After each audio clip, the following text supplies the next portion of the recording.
దొంగదారిని ఎత్తుకపోయిందని చెప్పి అవమానపరిచి ఇవాళ ఈ రాష్ట్రంలో ఒక్క విభజన హామీ కూడా అమలు చేయనటువంటి భారతీయ జనతా పార్టీ ఏ నైతికత ఉంది అని అడుగుతాను ఇవాళ ఇక్కడ ఓటు అడగడానికి.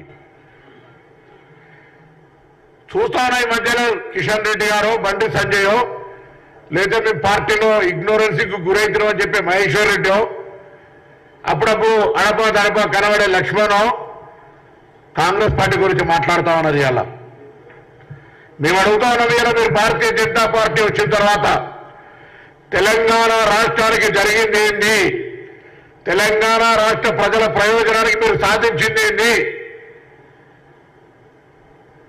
అధికారంలో రాగానే కదా 7 మండలాలు సీలేరు ప్రాజెక్టు తీసుకుని ఆర్డినెన్స్ ద్వారా ఆంధ్రాలో కలిపి మీరు తెలంగాణలో మీకే ముఖం ఉంది అని అడుగుతున్నాం. ఇలా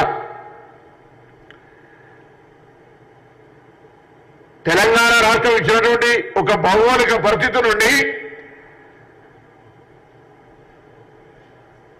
7 మండలాలు సీలేరు విద్యుత్ ప్రాజెక్టు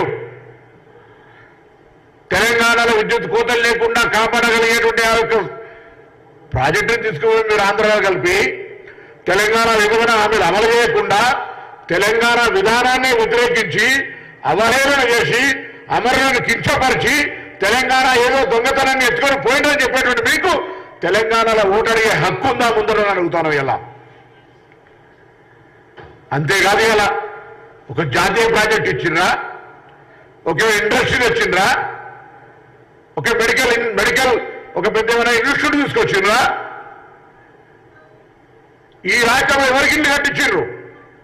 ఈ రాష్ట్రంలో ఒక రేషన్ కార్డు అని ఇచ్చిండ్రా? ఈ రాష్ట్రంలో రైతులకి మీద చేయగలిగిండ్రా?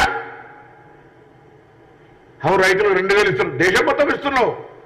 తెలంగాణ 29వ రాష్ట్రంగా దేశంలో ఒక చిన్న కూడలాగా ఏర్పడే రాష్ట్రంకి భారతీయ జనతా పార్టీ కేంద్ర ప్రభుత్వం ఏం చేసిందని అడుగుతా ఉన్నాం. ఇవాళ